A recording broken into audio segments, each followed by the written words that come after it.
welcome to the Theology Pugcast. Anyway, you probably heard Tom in the background there. Lynn was taking some photographs of us for our website. So, Lynn, thank you for that. And we were talking about whether or not we should pose or just kind of let ourselves be caught in action. Well, now, actually, we're just a bunch of posers. So that's right. Speaking of posers, Glenn, what have you done to your beard? Nothing. Haven't trimmed it, haven't cut it, haven't done anything. Lynn, however... that's true. So Lynn has given you the Gimli. Yeah. So she's braided Glenn's beard. And it looks... it makes me want to grow mine out a bit and give it a try. You know what I want to do is the forked beard with it's tucked in my belt. That was what I originally started using as my role model.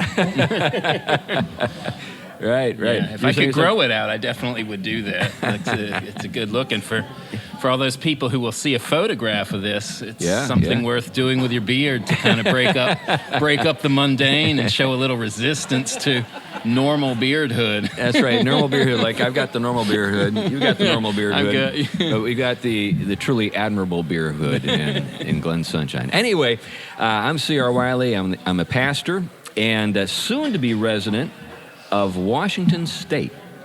So, in case you haven't heard the news out there in Pugcast land, I've accepted a call to serve a church in the greater Portland area, Portland, Oregon, and I'm actually going to be on the Washington side of the river, where the slogan of the city of Vancouver is "Keep it normal."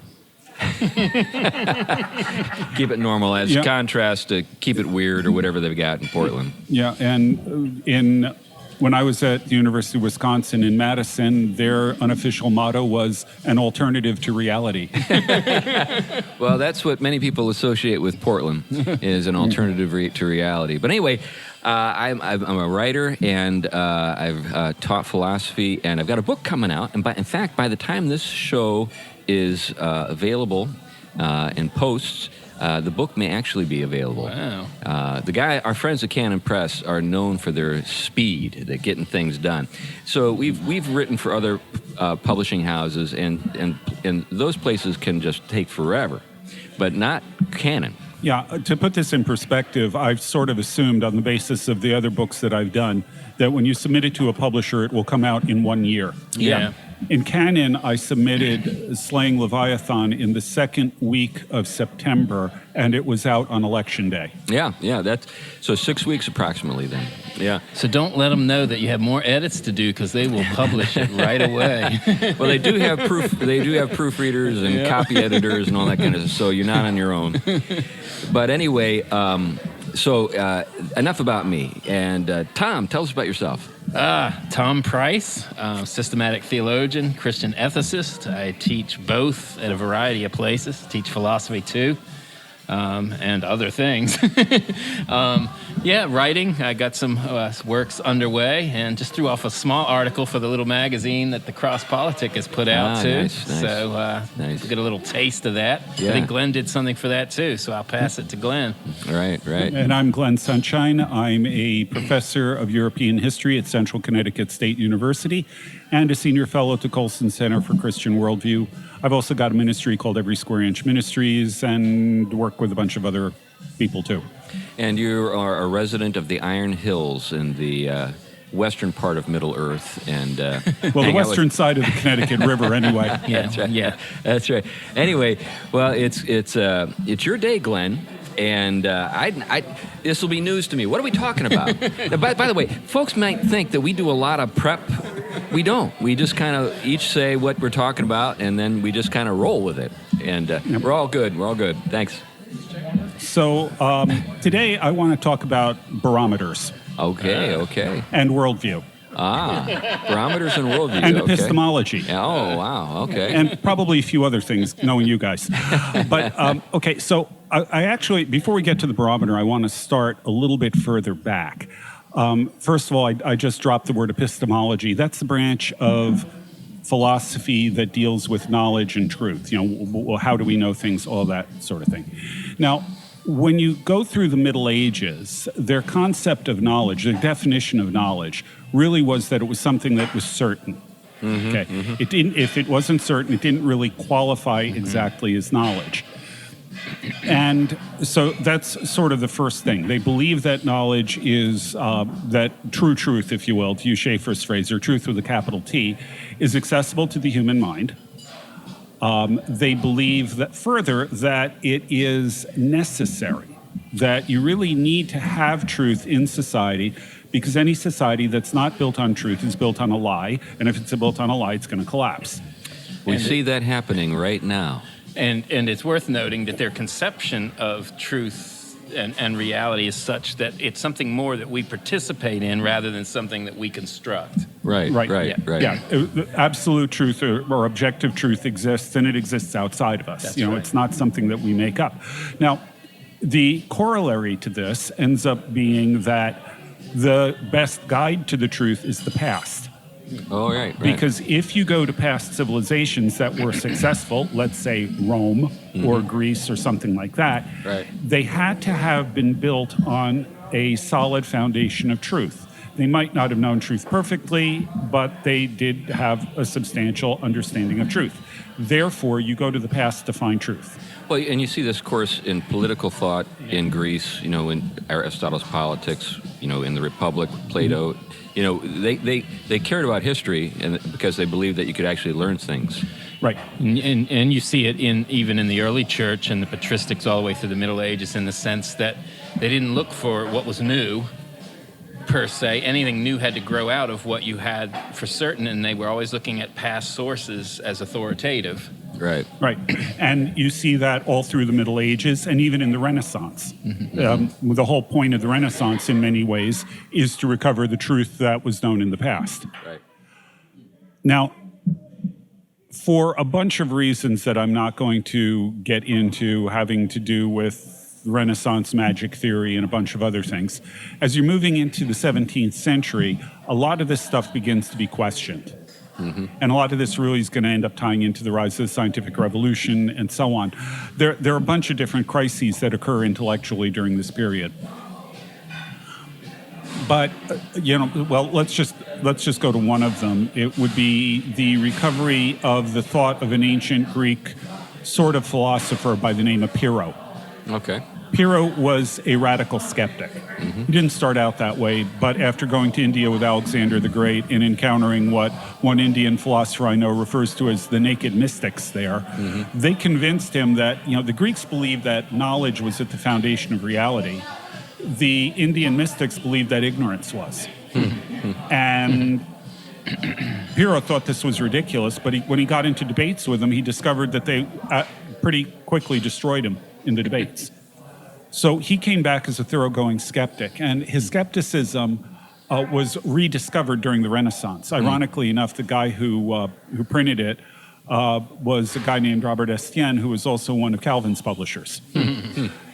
And so Pyrrhonical thought became a major deal in the early 17th century. And it created huge problems, because if you believe that knowledge is certain, what Pyrrho was sort of custom designed to do is to destroy any possibility of certainty. You can think of Pyrrho as the toddler from hell.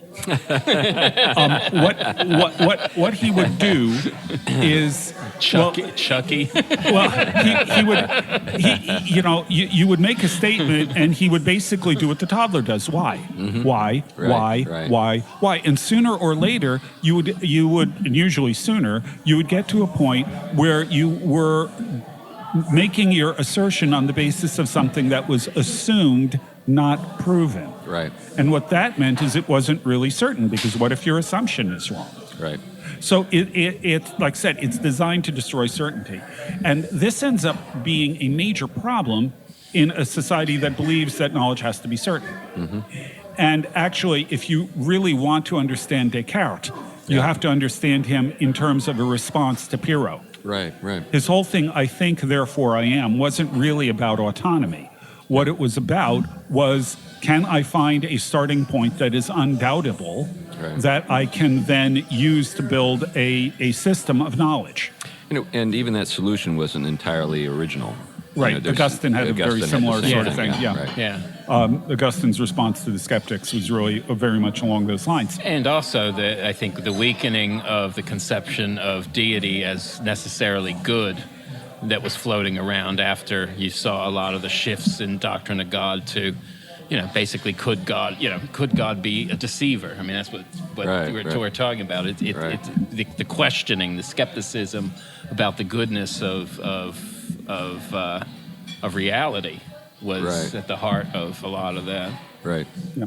So I'm going to trace Descartes through a few steps here, and then we're going to take a jump into science, because actually Descartes does some stuff with science too. Descartes starts with, I think, therefore I am, and it really comes around from the question, what can I not doubt? One thing I can't doubt is that I can doubt. That's thinking, so something has to be doing it, therefore I am. Right. He then goes from there to say, okay, I exist. Now, I have a conception of a being we'll call God. Right. And this being is perfect. He is omniscient. He is omnipotent. He is all of these things. I have never encountered such a being. Mm-hmm. So the question is, where did my idea of such a being come from? Right. The only possibility is it must have come from that being. Right. Because otherwise I couldn't even conceive of it. Right. So therefore, my existence proves God's existence. So we're dealing with the ontological argument. Right. It's essentially a variant on the ontological argument. Right. And it does differ from the Thomist argument. A lot of people confuse the two, but the Thomas's argument is sort of undeniability, which is, I won't get into it now, but it is very different than what Descartes' doing here. I won't get into it, but I want to qualify it at this point. And you have to add that Descartes' point is not to prove God's existence. That's right. Descartes' point is the next one. Yeah. Using this kind of ontological argument for God, his next point is, therefore, what he calls clear and distinct ideas must be true, guaranteed by the truthfulness of God himself.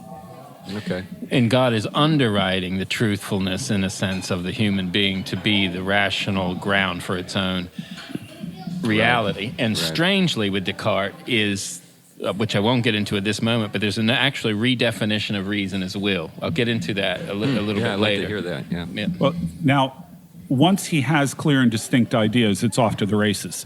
Because anything that Descartes decides is a clear and distinct idea must be true, therefore. Right. And so he develops in his discourse on method, he develops what he considers to be a completely airtight, deductive way of explaining everything that exists. Including the fact that Aristotle established that women have fewer teeth?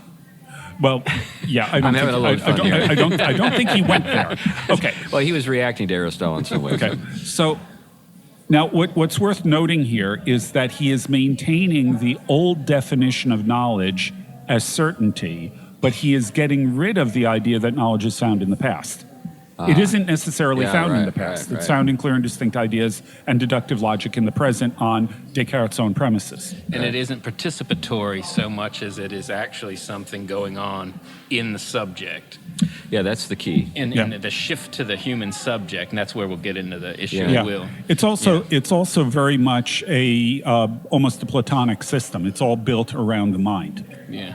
Now, one of the things that Descartes believed is, and moving into the realm of science, is he believed that the basic definition of matter was extension. Right. And what that means is that it takes up volume. Right. Okay. So if matter takes up volume, then, it's impossible to have a vacuum. Yeah. Because a vacuum has volume, but nothing in it. Right. So he's going to argue that vacuums don't exist. Which brings us to Spinoza later. Not Spinoza. Gassendi. No, isn't it Pascal? Well, ultimately Pascal. Right. But you have another thinker in the time called Gassendi, who was heavily influenced by Greek atomism, who believed that everything in the universe consisted of atoms and the empty space between them. So Gassendi believes in vacuums, and he and Descartes are arguing about this. Okay. Now, this is where Pascal comes in, and this Pascal is really interesting on a whole lot of different levels. Yeah. Let's start off all around genius. Yeah. Okay. Yeah, right. Literary, scientific, mathematical, philosophical, theological. Right. The guy's one of these utterly astounding people that that it's kind of hard to believe. Wasn't he involved with some kind of calculating machine? Yeah. He invented it. His father was a tax collector, so at age 14 he invented a mechanical computer to help his father with the tax rolls. We can thank him for that. Now, my theory is that he would have been a small government guy because he was an Augustinian guy. Yeah, that's right. Well, it's sort of a sobering idea to think that when Pascal was my age, he'd been dead for 23 years. Right. Now, one of the things, but again, he's important for a variety of things. One of the more amusing ones is that, he was a very deeply religious man, an Augustinian Catholic. Yeah. Some so people considered him a Jansenist. Some people considered him kind of a crypto-Calvinist. But we got to do a show on the Jansenists someday. I would love to do a show on the Jansenists. And They're I really think more interesting fully bunch. on Pascal. I think it's... Okay. During a period of backsliding for Pascal, one of his friends came to him and said, he was a gambler, and he said, "I want to know how to figure out how to bet He was huge better." on probabilities, wasn't he? Well, and that's it. Pascal invents probability theory to help his friend with gambling. So taxation and gambling. Now, I just have to stop here because it's on my mind. That's why he's an Augustinian. That's right. He's an Augustinian. Before, and I don't want to go in this direction, but I want to throw it out there while it's on my mind. Now, there's an Australian writer, and I can't think of his name, but he wrote a story. I know Ray Fiennes was in the movie about it, but it's pretty much about a seminary student from Oxford who ends up loving gambling. Okay. And he meets a girl on the boat who loves gambling too. He falls in love with her, and she says, "But doesn't it trouble you to want to gamble all the time? And you're a minister." And he goes through Pascal's argument in Wager, and that he uses this to underwrite his argument for if God will have you wager a bet on your existence. This reminds me of a friend of mine who's a pastor, you guys might know, who is now planning a church, but was a card counter, a Christian card counter that would go into casinos and he was dealing with tens of and hundreds of thousands of dollars, at blackjack. It's a fabulous story. We got to have him on the show sometime. I don't want to mention his name because he needs to speak for himself. Philip Carey was the writer. Sorry. Okay. Well, actually, let's stop at Pascal's wager because I was going to get there sooner or later anyway. A probability ends up being really important to the whole rest of the show, I think. Depending on what you guys do. But again, some fries with some Cajun spice, displayed fries. That'd be great. The Pascal's wager. Okay, what it says basically is, all right, you're in a situation where you have to place a bet on the existence of God. Right. If you bet that he does not exist and he doesn't, you win nothing. Mm-hmm. If you bet that he does not exist and he does, you lose everything. If you bet that he does exist and he doesn't, you lose nothing. If you bet that he does exist and he does, you win everything. The only logical bet is that God exists. Right. Every other option out there is a loser. That's the only possibility of winning. Now, everybody stops there. It turns out that is not the end of the wager in the Pensée. Yeah, I'm trying to remember the rest of it. I've read the Pensée, but I can't remember the rest of it. The rest of it is you have to place a bet. The only logical bet is that God exists, but that's the one bet you are incapable of placing. Interesting. So he's making an argument from total depravity? He's an Augustinian. Yeah. Right. You can't do that. All you can do is to seek grace. Yes, that's right. Everybody stops at the wrong part. Interesting. Yeah. Okay. Yeah. But you'll notice it's an argument based on, gambling, on probability and all of that. Yeah. Right. Now, the way this enters the bigger picture, were you going to say something, Tom? Oscar and Lucinda is the name of the work. Anyway, I'll leave it at that. So rewind, go back to Tom's statement 2 minutes back, and you'll find out why he had to insert that. But it will complement what Glenn is saying in movie form or book form if you're the reader. Okay, so let's move ahead then. Right. Vacuums. Remember? Empty space. Is it possible? Yeah. Well, it turns out that in this period, and this is worth its own discussion as well, in this period, there wasn't a really sharp connection between science and technology. Yeah, okay. Technology was just sort of practical stuff. Right. That they didn't really do Hoi polloi. Hoi polloi. That's, that's for the little people. Yeah, they didn't really do a lot with using science to develop new technologies. That is actually going to be a later thing. However, there was an interesting technology that developed during this period called the barometer. Oh, okay. So now with the barometer. Now we're getting with the barometer. Okay. And the way you make a barometer is you get a stopped tube, like say a test tube. And let's do it. You could do this with water, but it has to be over 30 feet long. Let's do it with mercury. Okay. About a yard, a little less than a yard. You fill the test tube with mercury. Okay. You put your finger on the end. This is before OSHA. You put your finger on the end of it. You turn it upside down and put what will be the open end into a bowl of mercury. And then you take your finger away.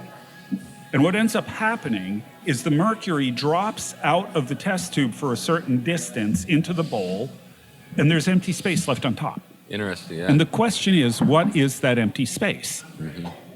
Now, they knew about barometers. They knew that barometers had something to do with weather. Right.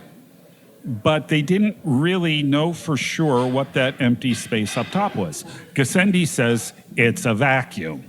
Descartes says, no, it takes up space, it's got to be matter.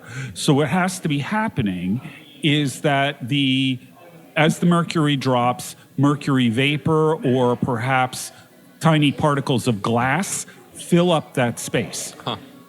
Because it's space, it's got to be material. Yeah, interesting. Okay, so how do you solve this? Pascal comes along. Pascal takes a barometer. He waits for a nice day where there's going to be no changes in the weather. He measures the barometer at the bottom of a mountain. He then puts it on a cart and takes it up to the top of the mountain, measures it again, and then he brings it back down and measures it again. And what he discovers is that as you go higher up the mountain, the barometer falls. As you come back down, the barometer rises. Pressure is the difference, right? And so he says, all right, how do you explain this? What Gassendi would say is that the barometer, the weight of that column of mercury is being held up by the weight of the air. And as you go up, there's less air. You got gaps between the air molecules. There's less air. It's just simply a shorter stack of it. Right. So it's going to put less pressure on it, so the barometer is going to go down. Got you. And then back up. Descartes can kludge something together to explain this, but it doesn't follow logically from his theory. Yeah. So Pascal's conclusion is Gassendi is probably right. It is not definitive, it is not certain, but it is the best available explanation. It is probably right, and probably is good enough to call it knowledge. Interesting. So what he does, Descartes, like I said, if you think about the medieval idea, truth is absolute and found in the past. Descartes goes halfway. He says truth is absolute, but it isn't found in the past. Pascal goes all the way and gets rid of both. Truth is not absolute, it's only probable, and it's not necessarily found in the past. In fact, we can actually improve the state of our knowledge. We can learn more. We just learned that vacuums probably exist. And this movement, by the way, is known as probabilism. Right. Well, let's think about this a little bit. So we have truth and knowledge are equated. That's where we start. Now, is that something that was characteristic of every thinker prior to the Christian era? No. I mean, we have evidence that that's not the case. There were skeptics back then. We also had Aristotle, who told us that there were certain kinds of things, there were certain things we could know that didn't lend themselves to the kind of certainty that we would associate, say, with mathematics. That's right, yeah. So, what Aristotle would say in terms of when we're talking about human beings and how you sort of study, the best way to live, happiness. Yeah. Close can be good enough. So like close is good enough in hand grenades and horseshoes and happiness. So you do have that, but that's not what we're talking about here.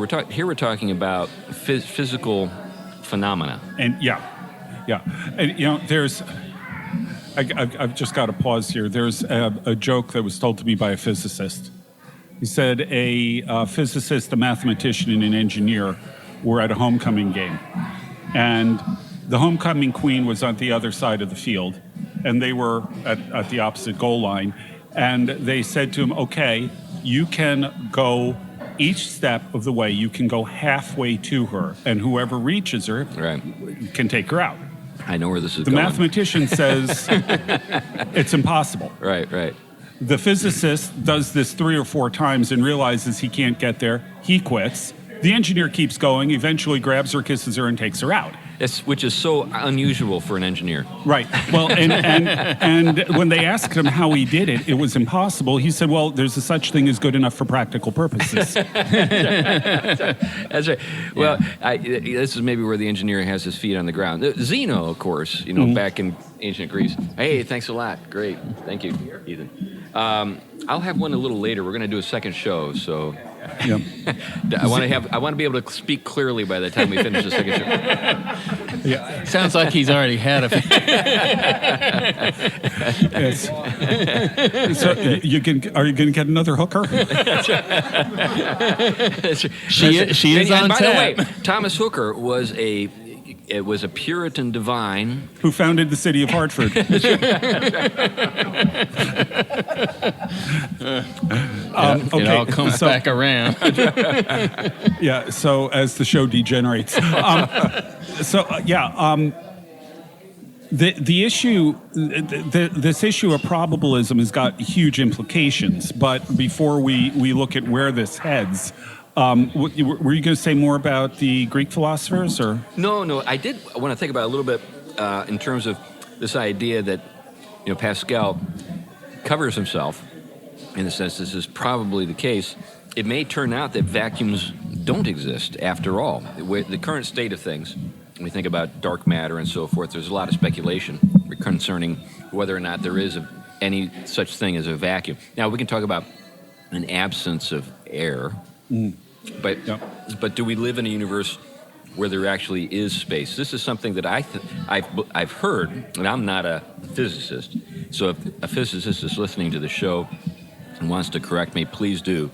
But the idea is that we really think about gravity waves. Mm-hmm. Gravity waves can only be can only exist if there's some kind of continuum. A medium through which they're traveling. That's it. That's the point. There was I remember Tom Torrance's famous work. I mean, he did a lot of stuff with science and theology at his later stages.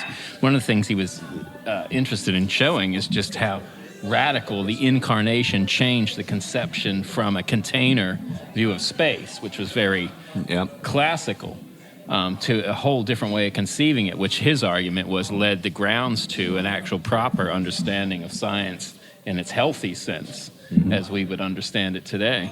There are radical revisions. And also, of course, we don't want to throw out, a lot of science at this time and epistemology was tied to very strongly to spiritual matters. Sure. Theological, but also sometimes what we consider mysticism or even occult. Well, you know what? Here's something that people should know. Mm-hmm. Having lived in Cambridge, having lived in a place like Cambridge in the UK or Oxford and Madison, I've known a number of world-class scientists, physicists, who are believers. Mm-hmm. And these are in the George Washington Carver kind of school of thought. These guys would pray before they went into the lab. Yeah. I mean, I knew guys at MIT, I knew guys at Harvard. Yeah. And it's second and third tier minds who can't accept that. Yeah. It's the guys at the highest who I think are the most open to the things that they can't fully understand and explain, grasp. Mysticism, you could say. Yeah. James Clerk Maxwell, who's considered the third most important physicist in history after Einstein and Newton, was a solid, firm, we would describe him as an evangelical Presbyterian. Yeah, and that's Tom Torrance writes a lot on him in particular. And then 12th century figures, different figures throughout time that really set the stage for, again, I say, the healthy understanding of science. Before we go on, though, I mean, something curious here because I think sometimes, epistemology is a wide field and it gets very tricky at certain points because it can get hairy, or fuzzy, as the Cambridge people used to say. Because, a lot of times, for example, people have tried to move with a lot of the shifts that came about because of these insights. And then they saw that all epistemology had to follow a certain pattern. For example, like William Lane Craig, the probabilistic arguments for the existence of God.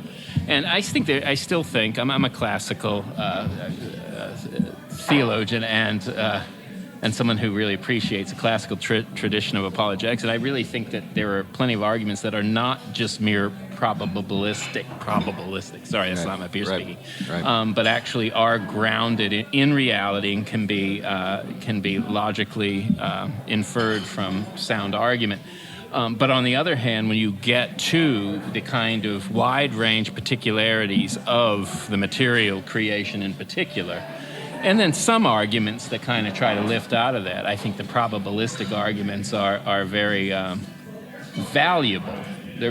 There's a certain value to them, but you can't reach the kind of faith certainty which I think grace gives in that case, and that's always been an argument, I think, is that, well, you could be wrong. Probabilistically you may be right, but you could be wrong.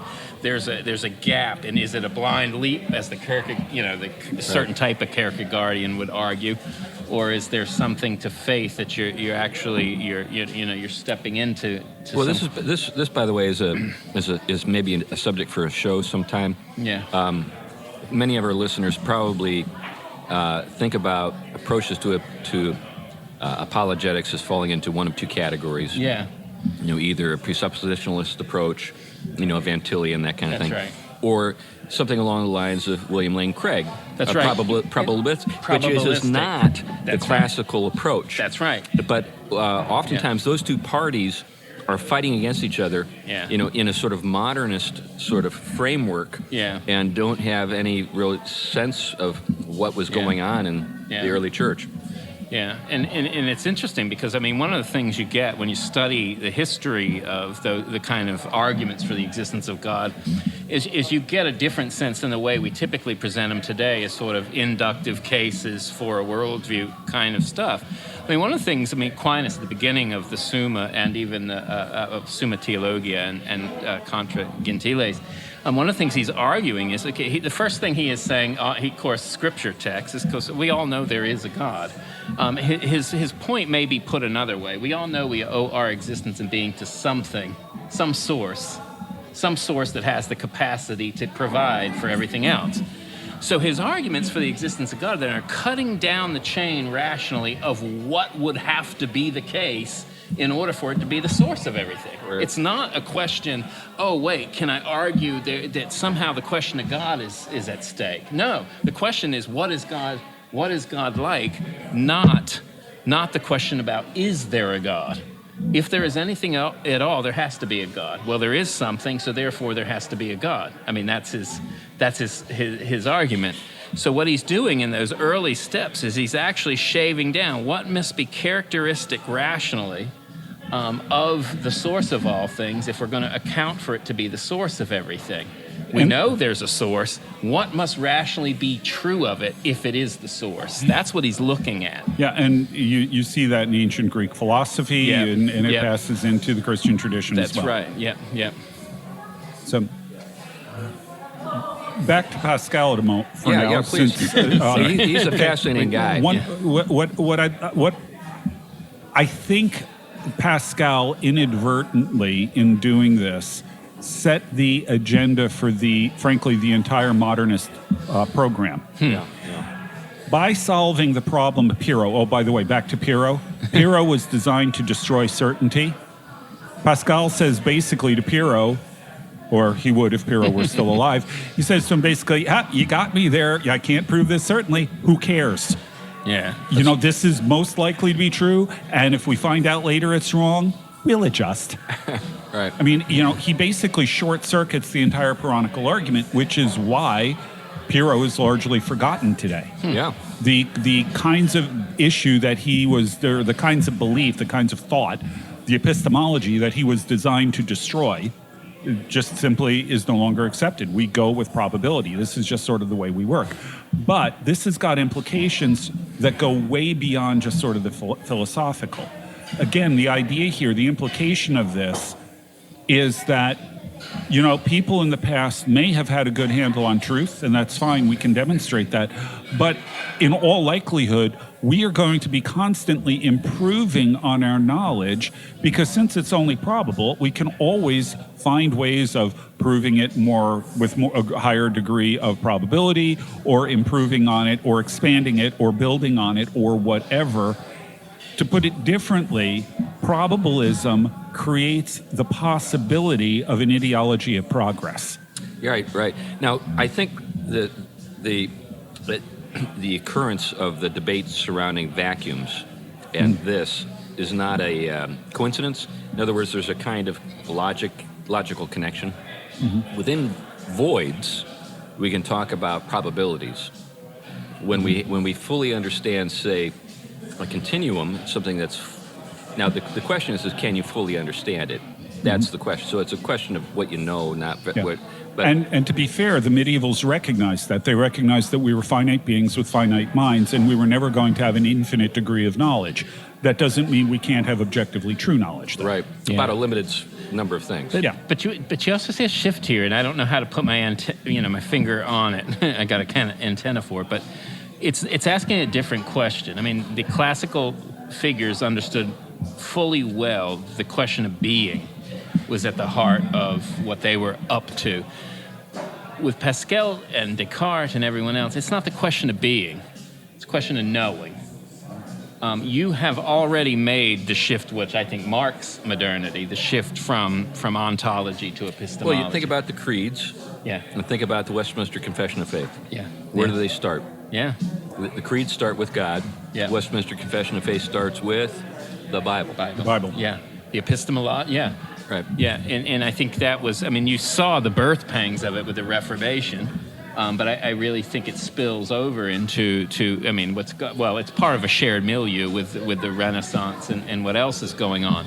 But there is this question, I think, this break between ontology or being and epistemology that didn't exist before. And I have my own problems with that. I don't think there needs to be a break.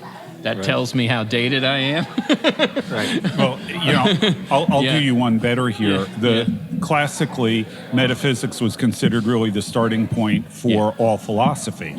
Because the question, what is real, has to be answered before you can ask the question, what can you know? It has to be. Because you can't know anything if it doesn't exist. You can't even know that there's something to know. Right. I mean, yet in the modern world, metaphysics, those kinds of questions are considered, you know, by a lot of philosophers irrelevant, trivial or whatever, or so speculative as to be useless, and instead you hit epistemology. That's right. In ontology, in metaphysics now goes, instead of the handmaid of theology, if you will, or kind of setting the reality conditions for all knowing and being, what you end up getting is sort of ontology at most is nothing more than a constructed case, probabilistically, of what must be the case in order for me to know anything at all and know things. And so really, you're on the most fragile ground at that point. I mean, Descartes knew it was fragile. That's why he had to start appealing to ontological arguments the way he did. But I mean, really what you get, I always said there was I always use a theological metaphor here. There was a reiteration of the fall that happens in the Enlightenment. And it is that whole question, well, did God say? How do you know this is the case? Yeah, one way to kind of summarize that is we think about where does knowledge start in the Bible? It starts with God's self-disclosure. I am. Who are you? Who should I say sent me? Tell them I am sent you.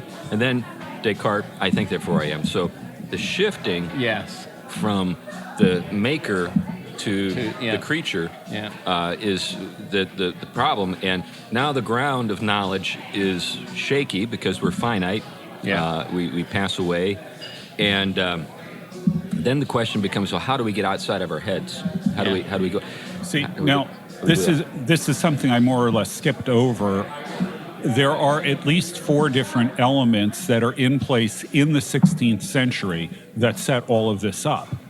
I mentioned that there was a kind of crisis in the early 17th century intellectually. It involved the Renaissance, it involved the Reformation, the wars of religion, it involved the New World. All of these things create serious problems for intellectual life, which is why epistemology starts becoming so central. Yeah. The Renaissance, they were so successful in their push to recover ancient texts with the assumption that they all had to agree with each other because they are old and therefore they're closer to the source of truth, so there's got to be a way of harmonizing them. Right. The problem is there wasn't. Right. That raises massive questions about intellectual methodology, if nothing else. Right. Yeah. The New World raised huge questions about biblical history in the sense that, I refer to this as the problem of armadillos. They are a problem. You have especially around here. Joke. You have only a certain amount of space on the ark. What happens when you suddenly discover a whole bunch of new species over in the New World? How do they fit? Shem, Ham, and Japheth gave us the 3 groups of people out there. Shem, the Middle East, Ham, Africa, Japheth, Eurasia. And that's not Ken Ham for those in the audience. Where did the Native Americans come from? Right. Or what about biblical ethics? You mean all these tens of millions of people lived here for so long without ever hearing the gospel, which means they're all damned to hell? What kind of God would do that? Yeah. So this raises important historical, theological, and anthropological questions. Right. Then you get the Reformation and the wars of religion. Even if you assume Christianity is true, which pretty much everybody in Europe did, which one? Right. And then you add Pyrrho. Right. So for all of these reasons, epistemology emerges as central. It has to do really with the situation that's occurring more broadly in the historical and cultural context. Now, one of the things, though, that I think sometimes gets obscured in all of this is the way the ancients understood reason. So there is a kind of assumption that's operating with someone like Descartes or even Pascal that wouldn't be the case, or wouldn't be the case for the ancients. That's right. So they understood reason as being something that exists sort of suffused throughout reality, which was logos, and that when you tap into it, then you are tapping into reason in the capital R sense, not in terms of what you're subjectively. Yeah. So oftentimes when someone will say, the noetic effects of the fall mean that we can't think clearly, well, that doesn't mean that reason itself is corrupted. What that means is that your ability to tap into reason is corrupted. That's right. There's a huge difference between those two things. Which is why spiritual purity and the capacity to know were so connected with the early church. You look at the earliest, right? It wasn't merely they were adopting Plato unreflectively. No, they understood that the virtues required to wean off of idolatry and have one's loves reordered meant you could begin to see those things the way that they are. I mean, like Paul, the invisible attributes of God in created order are clearly seen. Okay, you can't get more epistemologically clear and distinct from that. And there's a tying together of the ontos and the epistemology there. That's right. And the ontology, God, man, and the and what you notice, I mean, Genesis actually gives you it straight away, right? And of course, John's gospel later. But I mean, Genesis gives you, in the beginning, God. The ontological reality determines all things, and the source, the infinite logos that infuses all things. Orders the creation. Creation then is the medium through which we know the eternal logos and the nature of the reality itself, and then we are participants in this as the distinct creature made in the image of God and a creature to be able to read them both. And this is why the scripture tells us the fool says in his heart there is no God. He's not in touch with reason in the objective capital R sense. And the philosophers that reason is a participating in the reality order and the logical order or informational order that is there. I mean, look, I think someone who came close to it but missed it ultimately was Einstein. I mean, Einstein was son and said there is, he used mathematics, but he said there is unequivocally a rational order inherent in matter itself that is discernible and knowable, and he wants to know it. What he couldn't fathom is how this reality could be personal as well. That's the thing. That was the big scandal. That was the huge scandal. But I mean, this is a very different sense. I mean, this is someone whose your mind is able to know reality because it is able to participate. It has a correspondence, if you will, a capacity in it to be able to conform itself to the way reality is and therefore share something about it. This is very different than what comes with epistemological thinking, where you become sort of the categorical framework. You become the basically the rubber stamp that imposes your mind's capacity onto reality. Right. In other words, one thing is let's put it maybe a different way. I don't know if these metaphors are working good. One is to suffer reality. The other is poiesis, where you construct it. Right. Classical vision is you suffer it long before you put your stamp on it. The new view is you put your stamp on it. Mm-hmm, mm-hmm. So you don't have it apart from putting your stamp on it. And I think that's the difference. I mean, we suffer something divine means we undergo the reality of God before we actually turn around and put our Now, we are sub-creators. Yeah. That's the challenge. Well, we're involved with it. We're genuinely involved. That's where we get the word poet, poetic. But we're actualized by that reality rather than the actualizers of it. Yep. Yeah. I'm with you 100%. Yeah. But then there is a sense still in which we have some sort of measure of freedom. Well, when we are actualized by it, we are actualized, and then therefore we give something. Yep. And so we are a part of its reality too. That's where I think the modern world was right. Yeah. We are a part of we're part of the story. Mm-hmm. We have a say, and that's where I think the world of suspicion is okay, because we have a part to say in it, but we're fallen and we need to be looked at. Yeah. You're actually going back to the 12th century. I always am. And conceivably earlier, where one of the key things I talked about Platonic humanism. Yeah. The last episode, I was the topic person for. I don't know what to call that. We should figure out a name for that. I think I'll have another beer. You're just starting, Glenn. Yeah, but I'm a lightweight. But one of the things that they noted is that humanity is part of nature, but also analyzes nature. Yeah, that's the thing. We're simultaneously part of it, but also we participate in it, but we also analyze it, we think about it, we reason on it. Yeah. And so we're part of the system that we're always looking at, and that complexity is something that they absolutely delighted in, actually. Yeah. Well, and this is where subcreation comes in, and this is where the naming of the animals with Adam comes in. I mean, there is this sense in which, I think it was Irenaeus, wasn't it, who said that there's a sense in which there's the creation is incomplete, and we are here to perfect it. And we see this in Romans 8 with Paul. But the idea that there's something for us to do, something for us to contribute, it's not a contribution that starts from zero, though. That's right. But this, and I guess that's what brings me back to, I think, the symbolic power of the vacuum. Yeah. Because for the vacuum is about zero. Mm-hmm. And so where did we get zero from? I remember, doesn't it come into us from India? Wasn't it? Ultimately India. Yeah. So that wasn't something that was Western. It was an import. The idea of zero via the Muslim world. Yeah, of course, everything. And that's where we got zero sum. No. Well, but I do think that there is something to that.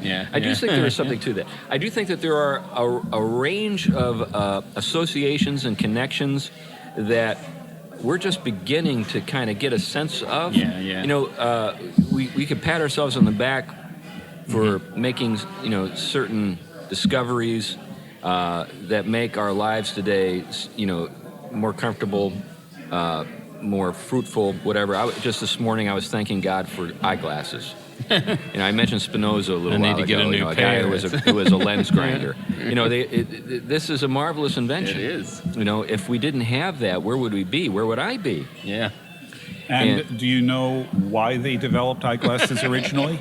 Give me the insight. You're the historian. This is why Glenn is with it. Ultimately, eyeglasses were invented in the 14th century. Okay. And that came about because they were really, really interested in optics. Yep. And the reason they were interested in optics is that optics is the branch of physics that is most closely connected to epistemology. Yeah, light. You're getting Because, we talk Sight. about illumination, Right. biblically and otherwise. And all of those things are, Right. optics are critical. And it's interesting that they still had illumination, light, and epistemology related. I don't think that, that's something that's far gone. But Augustine's whole point, open your eyes, you see. Close your eyes, you don't. And this whole notion of being illumined by reality. But see, the old notion of epistemology, that's it. You need to see because you're participating in a reality that's there. You're being illumined by. Yeah, that's very different than you being the engine for the illumination. Yeah, in the old days, they would say, "I've seen the light," which would mean, a conversion. I've seen the light. I don't know if I've come across a single person who says that today. But you know what? It's interesting. I was just checking out digital theology online, one of the tools I have from one of the schools I teach at. But there is a dissertation that just came out. I need to get all the title. Maybe we'll do a show. But it's literally looking at the doctrine of God in light of God being light. Yeah. And I think it's one of the most beautiful images to me, theologically, is the notion of God as light.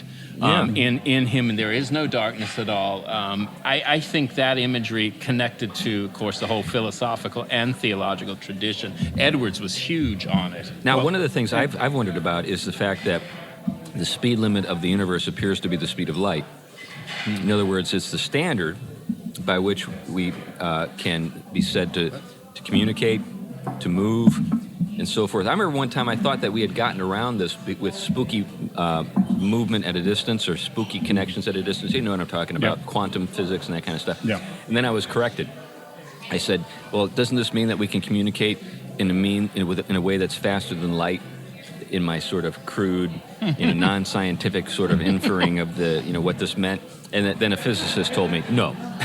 No, we still have the speed limit.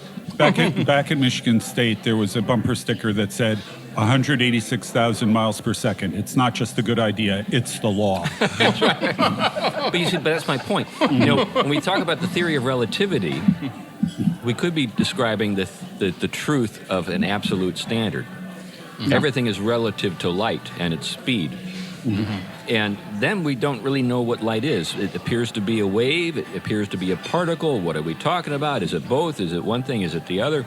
It seems to behave in ways that seem to indicate that it's one thing at one moment and another thing at another time. But its range of reference, its range of metaphor, of course. Oh, yeah. But the way in which, it is an impenetrable reality, and that you need it to shed light on everything. Yeah. It's the first thing made. Yeah. Let there be light. Yeah. And, and I'm going to once again go back to the Middle Ages.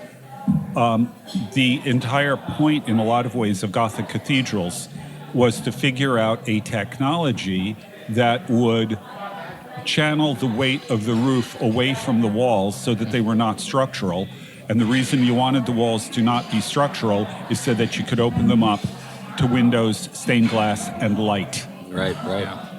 Yeah, that brings me back to something we've talked about at different times in different shows, and the idea that creativity doesn't work best with a blank set of pages, with a blank page, that constraints have a way of forcing us to explore maybe ways of doing things, knowing things that are not easy, but because it's the only place where we get any yield, things yield to us in any way, we force ourselves to, pursue knowledge, pursue making, poiesis, in those areas.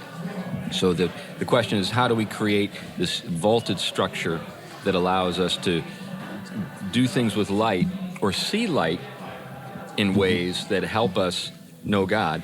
And that forces the breakthrough in terms of people start experimenting. Maybe if we try this, maybe we try that. Next thing you know, you've got flying buttresses and stuff, so forth. Yeah. Now, the interesting thing, by the way, is that it was believed into the 18th century that light didn't operate the way we think of it as operating. Yeah. That light actually came from the eyes and touched things. Thine eye diffused a quickening ray. Right, exactly. Yep. That's where that line comes from. Right. That they didn't they didn't think of it as the light coming out and reaching our eyes. Mm-hmm. They thought about our eyes reaching out and touching something. Yeah, which seems to be, I think, the assumption underlying, if thine eye be single, mm-hmm. Your body is full of light.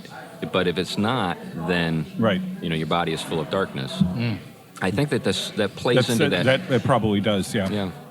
So anyway, but this is marvelous stuff. We should probably start kind of bringing it in. Is there anything that you would, when you thought about the subject of this show today, Glenn, you said, this is one of the things I want to get across and we've gotten there yet? Well, the main thing is that, I, as a historian, I just sort of love going through how we got places. Right. And the core idea that I really wanted to get to was what I said. This entire idea of progress emerges out of a change in epistemology that, from Pascal, ironically enough, who was a really serious believing Christian. Yeah. Nonetheless, he ended up setting the groundwork for the entire modern program, which is going to end up turning its back on Christianity. Yeah, yeah. And it came about from this fundamental change in something that seems rather trivial until you start thinking through the implications of it. Yeah. Modernity, progress, all of those things, which we have now turned away from. We've now turned our backs on them. Right. But all of those things, Star Trek, they're all really a consequence of Pascal is the father of Star Trek. Yeah, I like it. Ultimately, the ideology of Star Trek is progress. Oh, sure. Oh, definitely. Yeah, yeah. And that really, all of that stuff goes back to that change. Yeah. If listeners have not had a chance to read Pascal's thoughts or pensées, they ought to. Marvelous stuff there, and it's challenged many of the brightest people, in the course of history. I remember we were talking about Schopenhauer a couple of episodes back, and he was so bitter about Pascal because he felt like Pascal was more or less the proof or the refutation of his entire outlook. That this great mind was corrupted by the Jansenists. and he is another great mind. Wittgenstein's philosophical investigations follow the style of Pascal. Yeah. Well, it's rich stuff, and I encourage listeners. So he had been collecting these thoughts, just sort of witticisms, sort of epigrammatic things. To which Wittgenstein found a stylistic methodology. And it was published after his death. His goal was to bring it all together into a coherent whole, right? As a work of apologetics, but he just died too young. Right. Now, Peter Kraft has put together his own organization of the pensée that where he tries to bring out where he thinks Pascal was going. Okay. Well, that's I'd like. Do you remember the book that Kraft wrote about that? I'd like to see it. I have it at probably in my office, but I don't remember the title off the top of my head. Yeah, people like Pascal are like the sort of the speed bumps of atheism, because you can't really just pass over that guy and just write him off, considering all the things. And his conversion, if you're familiar with it, is as richly sort of biblical as any conversion you could hope for, in the sense that, and he carried with him in his lining of his coat his diary entry from the day he the day he saw the light, or saw the fire, I should say. Night of fire. The night of fire. You want to explain to our listeners what that was? He refers to it. He just I don't remember the exact beginning of it, but it just ends up with the word fire. God of Abraham, God of Isaac, God of Jacob, and he does a number of other and not the God of the allusions philosophers to that, you know. But he describes the whole thing just in terms of encountering a blazing fire. Yeah, you know, and I think it's God is, you know, in a consuming fire. Consuming fire, yeah. And the word joy written 70 times after that line. And he carried that with him for the rest of his life. So anyway, we encourage Pugcast listeners to get into Pascal a little more. We should probably wrap it up here. It's been great to have you listening to the show. If you listen to us on a platform where you're able to give us a rating, we encourage you to give us a good rating. And we also want you to know that we do appreciate all the folks who give on a regular basis to the show. We don't spend a lot of time asking for money, and people give it to us anyway, and we're very grateful for that, and it does help us a lot. If you feel inspired, you can give to us through your podcast platform or through the Fight, Laugh, Feast network. Anyway, that's enough for now. Why don't we say goodbye? Bye-bye. Bye now.